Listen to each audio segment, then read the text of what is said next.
El ministro extraordinario será un laico comprometido con la Iglesia Católica y él va a asistir en algunas de las necesidades en donde no haya un sacerdote o diácono, ¿sí?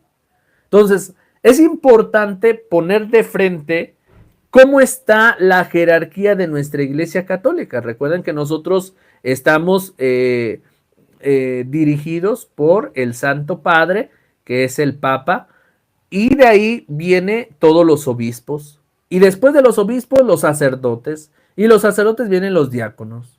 Y ya después de ahí vienen lo que son religiosas y seminaristas, que tanto las religiosas como seminaristas no participan directamente en el altar como consagrados, sino las religiosas, a pesar de que hacen votos de consagración, pues ellas no participan para consagrar ni para confesar. Los seminaristas, pues mucho menos, ¿verdad? Ahora, dentro de este esquema jerárquico de la Iglesia Católica, el Papa, los obispos, sacerdotes y diáconos, el ministro extraordinario va a colaborar con ellos cuando alguno de ellos, alguno de estos ministros ordinarios, no esté presente en algún acto litúrgico. Ahora, el ministro extraordinario va a participar, ¿sí?, en algunas actividades que se lo permita su papel como laico, como bautizado. Él no va a celebrar los sacramentos, no va a celebrar el bautismo, no va a celebrar el matrimonio, no va a confesar, no va a celebrar la Eucaristía. El ministro extraordinario va a colaborar en conjunto con el sacerdote en las necesidades que él pueda realizar como laico comprometido, es decir, pues algunos ejercicios prácticos de la vida de la Iglesia Católica, ¿no? Por ejemplo, un laico comprometido puede rezar el rosario, sí. Puede hacer una liturgia de la palabra, sí. Puede bautizar en caso de emergencia, sí. Cualquier laico comprometido, sin ser ministro extraordinario, tú puedes realizar un bautismo de emergencia, no solo los ministros. Pero obviamente ya entrando en materia vamos a entender que es algo que le corresponde al ministro extraordinario. Ahora, en el tema de la distribución de la comunión, lo podría hacer cualquier laico comprometido también, si la necesidad lo permite.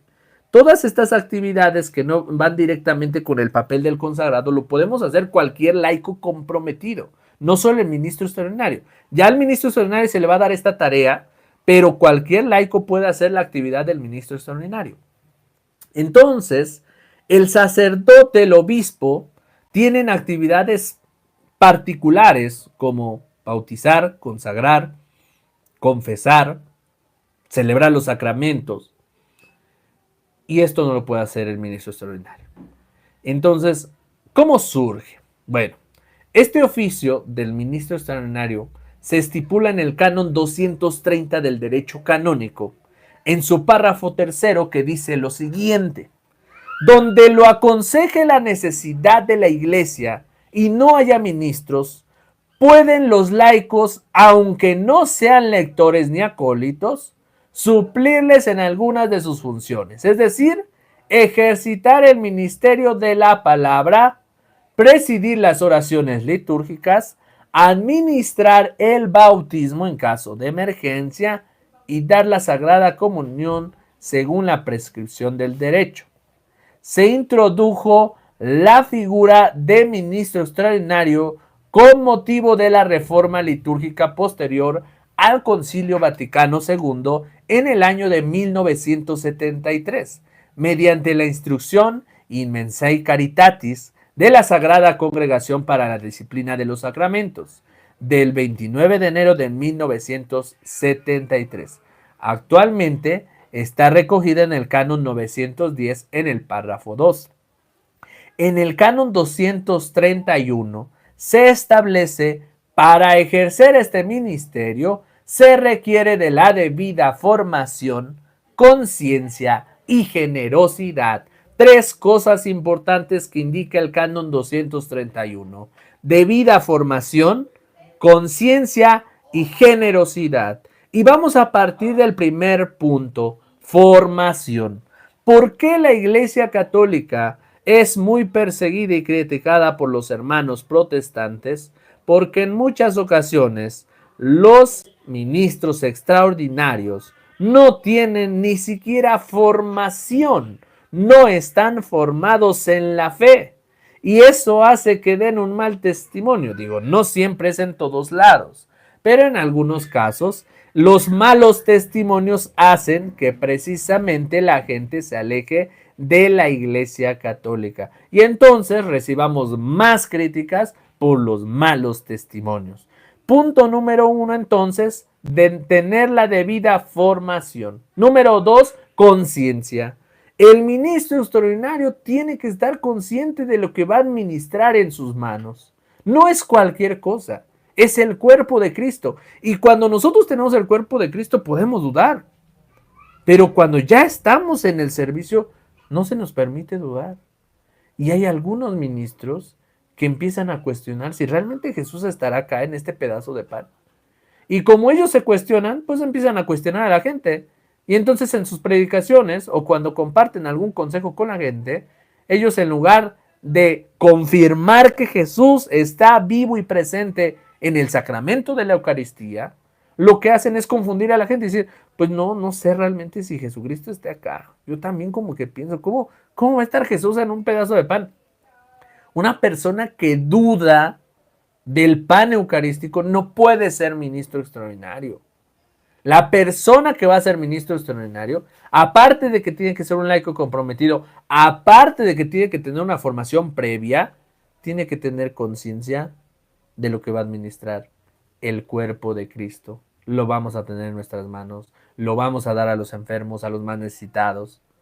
Tenemos el cuerpo de Cristo en nuestras manos. Y por último, generosidad, porque este servicio adquiere mucha entrega, mucha fuerza de voluntad, disposición, entregarse al camino del Señor, que nos va a pedir una diversidad de actividades, que ya lo veremos adelante, y si ustedes se inscriben al curso del próximo viernes 22 de agosto, hablaremos sobre toda la diversificación de actividades que un ministro tiene en la vida de la iglesia. Y por eso es que en el Canon 231 se establece generosidad. El ministro extraordinario tiene que ser generoso. Y por eso es que en su mayoría los ministros extraordinarios son personas de avanzada edad.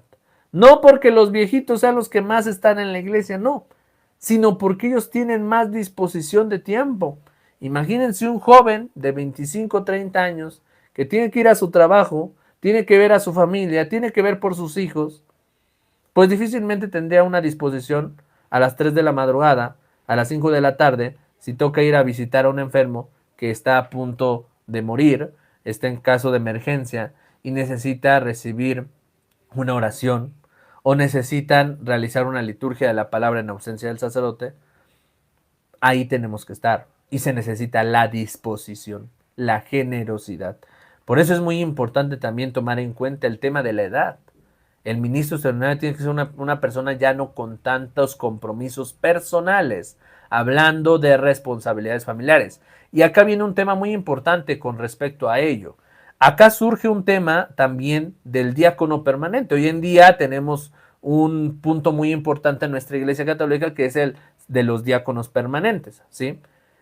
Sin embargo, por ejemplo, muchos me comentan, Daniel, pues ahora que ya no eres sacerdote, ya no continuaste en la formación del seminario, ahora eres una persona casada y que tiene familia, pues tú podrías ser diácono permanente. Claro, yo puedo ser diácono permanente y si Dios me lo concede, en unos años lo podré ser, pero ahorita no, porque ahorita las prioridades que la iglesia me pide es procurar a la familia, asistir a misa los domingos y tener un servicio pastoral como el que ya estoy realizando. Pero no puedo dedicarme ahorita al 100% a ser diácono permanente porque tengo una hija que está dependiendo 100% de mí. Y si tuviera yo más hijos también, hasta que los hijos tengan mayor de 18 años, ya puede uno ser diácono permanente, ya cuando los hijos no dependan de mí, por diferentes cuestiones. Entonces, con respecto a ello, por eso es que también el ministro extraordinario tiene que ser una persona de avanzada edad, no por el tema de la edad, sino por el tema de las responsabilidades. ¿Ok? Bueno, ahora, ¿por qué surgen? Esa es la pregunta clave que no muchos hemos entendido por qué surgen los ministros extraordinarios. La utilización de un ministro extraordinario se hace exclusivamente cuando el sacerdote o diácono, por razones de cantidad de fieles y de tiempo, o por enfermedad, así lo estipule, también el obispo párroco puede enviar un ministro extraordinario a cualquier comunidad por falta de sacerdote o diácono. ¿Ya ven? El primer punto y el clave y el más concreto es: hay falta de sacerdotes. En el catecismo, recuerden que nos decían, sin sacerdotes no hay Eucaristía, ¿sí? Y entonces el ministro se vuelve ministro de la Sagrada Comunión precisamente en esta necesidad de que sin sacerdotes no hay Eucaristía. Y ahora ahí viene un punto importante. De ahí surge el tema del sagrario. No sería necesario un sagrario si hubiera muchos sacerdotes, ¿verdad? Y en cualquier momento pudieran convertir el pan y el vino en el cuerpo y la sangre de Cristo.